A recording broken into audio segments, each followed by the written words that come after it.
अस्सलामु अलैकुम वरहमतुल्लाहि वबरकातुहू। मुहतरम नाजरीन, बहनों और भाइयों, इस्लाम का कानून विरासत, इस सिलसिले के अहम मौजू वसीयत के उन्वान पर आज की इस मुख्तसर नशिस्त में हम बात करेंगे। मोहतरम बहनों और भाइयों, ये वसीयत और कर्ज ये मामला बहुत अहम है, क्योंकि कुरान करीम की चौथी सूरत निसा की आयत नंबर 11 और 12 है। उनमें अल्लाह तबारक व तआला ने 4 मरतबा वसीयत के निफाज और कर्ज की अदायगी को यकीनी बनाने पर ताकीद फरमाई है। मिन बादी वसीयतिन यूसा बिहा औ दैन, मिन बादी वसीयतिन यूसीना बिहा औ दैन, मिन बादी वसीयतिन तूसूना बिहा औ दैन, मिन बादी वसीयतिन यूसा बिहा औ दैन। तो ये 4 मरतबा ये तकरार है। तो इसी अहमियत के पेश नज़र मैंने वसीयत के मौजू पर लाजमी ख्याल किया है तक़सीम विरासत की इस बहस में अलहदा से एक वीडियो बना दूँ।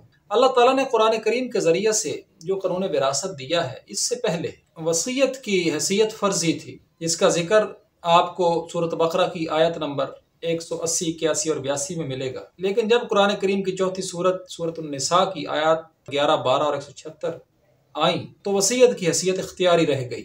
मोहतरम नाज़रीन, वसीयत कहते हैं मरने वाला मरने से कबल कुछ हदायत देकर जाता है, जिसको वसीयत कहते हैं। ये तरके से मुतल्लिक भी हो सकती हैं, इसके अलावा भी उसकी ख्वाहिशात का इजहार हो सकता है। तो जब सूरत निसा की आयत नंबर 11 में जैसे अल्लाह ने जिक्र किया, आबाउकुम अबनाउकुम ला तदरून अय्युहुम अक़रबु लकुम नफ़आ, कि तुम्हारे वालिदैन और तुम्हारी औलादों में तुम्हें मालूम नहीं कि नफ़े के एतबार से कौन तुमसे ज़्यादा करीब है। इस आयत के नज़ूल के बाद वसीयत की हैसियत इख्तियारी रह गई और तरके की तकसीम के हवाले से वसीयत के इख्तियार को मरने वाले के लिए महदूद कर दिया गया। पहले तो लोग मरने के बाद तकसीम तरका के लिए अपने रिश्तेदारों के हक में वसीयत कर देते थे कि फलां को इतना दे दिया जाए, फलां को इतना दे दिया जाए, किसी को कम किसी को ज्यादा।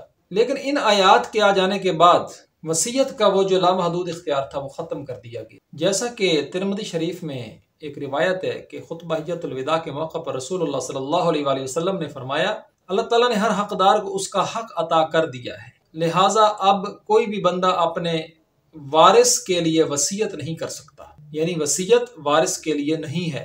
ये उस वसीयत की बात हो रही है कि जो उसके छोड़े हुए तरका में से वो किसी को कम या ज्यादा देने का अब इख्तियार नहीं रखता, मगर जो अल्लाह तबारक व तआला ने अपने रसूल के जरिए से उसे इख्तियार दिया है। उसका हमें इल्म बुखारी शरीफ की किताबुल फराइज और मुस्लिम शरीफ की किताबुल वसिया से होता है, जिसके मुताबिक सैयदना साद बिन अबी वक़ास रदी अल्लाह तआला अन्हु से मरवी है, हम मक्का में थे, मैं बीमार हो गया, रसूलुल्लाह सल्लल्लाहु अलैहि वसल्लम मेरी अयादत के लिए तशरीफ़ लाए, तो मैंने अर्ज़ किया कि अल्लाह के रसूल, मेरी एक ही बेटी है और मेरे पास माल है, क्या मैं वो सारा माल अल्लाह की राह में वक्फ़ कर दूँ? तो आपने फरमाया नहीं। तो वो अर्ज़ करने लगे, अल्लाह के रसूल 2/3 माल मैं अल्लाह की राह में दे दूँ?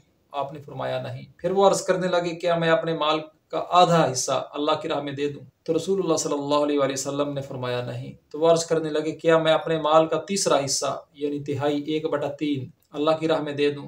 तो आपने फरमाया ठीक है, मगर ये भी ज़्यादा है। और उसके बाद रसूलुल्लाह सल्लल्लाहु अलैहि वसल्लम ने उन्हें यह हदायत की, तुम अपनी औलाद को मालदार छोड़ जाओ, ये इससे बेहतर है कि तुम उनको मुहताज छोड़ो और वो दूसरों से मांगते फिर। जो तुम अल्लाह के रास्ते में देते हो, इसका तुम्हें अल्लाह के यहाँ अजर मिलेगा, और हाँ, वो नवाला जो तुम अपनी बीवी के मुंह में देते हो, उस पर भी अल्लाह ताला तुम्हें अजर देते हैं। तो ये रसूलुल्लाह सल्लल्लाहु अलैहि वसल्लम की अजीम नसीहत थी कि जिससे हमें पता चलता है कि वसीयत 1/3 से ज़्यादा कोई नहीं कर सकता, और वो भी अपने वारिस के हक में नहीं की जा सकती। मकसद सिर्फ ये है कि जो असल हकदार हैं वो रसा हैं, कि जिन हिस्सेदारों का और उनके हिस्सों का अल्लाह ने जिक्र किया है कुरान करीम में और हदीस नबविया में भी जिक्र मिलता है, वो महरूम ना हो जाए। तिरमिज़ी शरीफ में अबवाबुल फराइज में एक रिवायत है कि सैयदना अब्दुल्लाह बिन अब्बास रदी अल्लाह तआला अन्हु फरमाते हैं कि काश लोग तिहाई की बजाय तरके में से चौथाई की वसीयत करें, इसलिए कि रसूलुल्लाह सल्लल्लाहु अलैहि वसल्लम ने फरमाया था कि तिहाई भी ज्यादा है। लेकिन बहरहाल 1/3 से ज्यादा कोई शख्स अपने मरने के बाद अपने तरके में से किसी को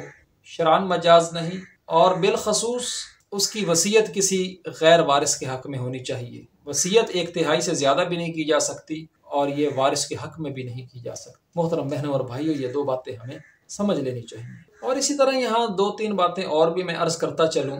बाज़ दफ़ा कोई शख्स अपने किसी वारिस से, वो माँ बाप हो सकते हैं, अपनी औलाद से इस कदर तंग होते हैं कि वो अल्लाह के कानून को अपने हाथ में ले लेते हैं, जो कि इंतहाई संगीन बात है और मूजिब आज़ाब है। कि जब देखा गया है कि वालिदैन अपने किसी बच्चे से या बच्ची से उसकी किसी अमल की वजह से तंग पड़ जाते हैं, तो इसके लिए वो कोई आकनामा बनाते हैं और उसका इश्तिहार दे देते हैं कि इसको मैंने अपने तरके से, अपनी जायदाद से, अपने विरसे से महरूम कर दिया है, इसका मेरी जायदाद से कोई ताल्लुक नहीं। शरीयत इसकी हरगिज़ इजाज़त नहीं देती। इस किस्म के आकनामे की शरअन कोई हैसियत नहीं है। ये माँ बाप कोई और मुस्बत तर्ज अमल इख्तियार कर सकते हैं कि जिससे सूरत हाल को सेटल किया जा सके। और इसी तरह दूसरी बात है पोते की, कि बाज़ हजरात का ख्याल है मरने वाले के तरका से उसके बेटे का हिस्सा कायम मकामी के असूल पर उसके पोते को मिलना चाहिए, कि उसका पोता उसके मरने वाले बेटे का कायम मकाम समझकर फौतशुदा बाप का हिस्सा मिलना चाहिए, क्योंकि वो पोता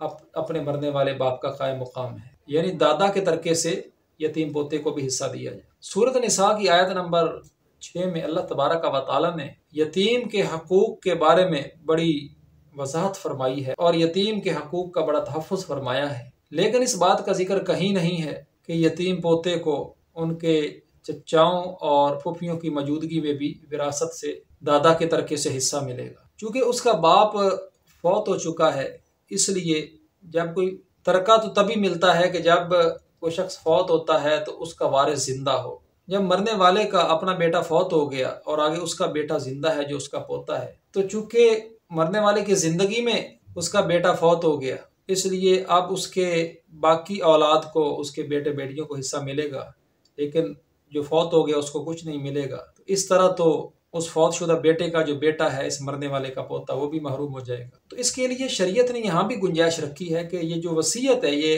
गैर वारिस के हक में होती है और एक तिहाई तक हो सकती है।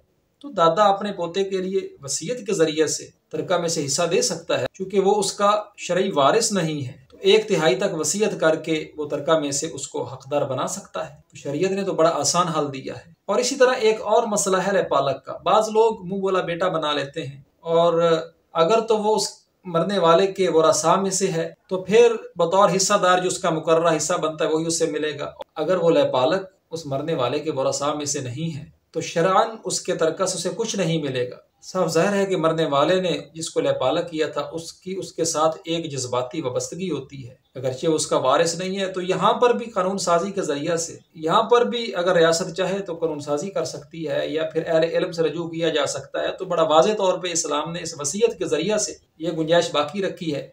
चूँकि वो वारिस नहीं है तो तरके से मरने वाला वसीयत लिख के जा सकता है, वसीयत करके जा सकता है कि एक तिहाई तक वो उस लयपालक को अगर कुछ देना चाहे अपने तरके में से तो देने का वो मजाज है, शरीयत उसको हक देती है। इस्लामी कानून मिरास ने वसीयत को कुलियतन ख़त्म नहीं किया, बस वसीयत के लामहदूद इख्तियार को ख़त्म किया है और इसकी हैसियत को इख्तियारी किया है, और इस हद तक कि एक तिहाई से ज़्यादा कोई वसीयत नहीं कर सकता और ये किसी वारिस के हक़ में नहीं बल्कि गैर वारिस के हक़ में की जा सकती। तो इस तरह वसीयत के इस ज़ाब्ते से कि जो अब भी मौजूद है, कोई भी इंसान शरअन अपने पोते को चाहे तो अपने तरके में से हिस्सा लिख के दे के जा सकता है, लयपालक के लिए हिस्सा लिख के दे के जा सकता है। आज की नशिस्त में बस इतना ही। इंशाअल्लाह इस्लाम में विरासत की तक़सीम के कानून पर जो ये एक सिलसिला है, इसमें एक नए मौजू के साथ इंशाअल्लाह कल दोबारा हाजिर होंगे। तब तक के लिए इजाज़त। अस्सलामु अलैकुम वरहमतुल्लाहि वबरकातुहू।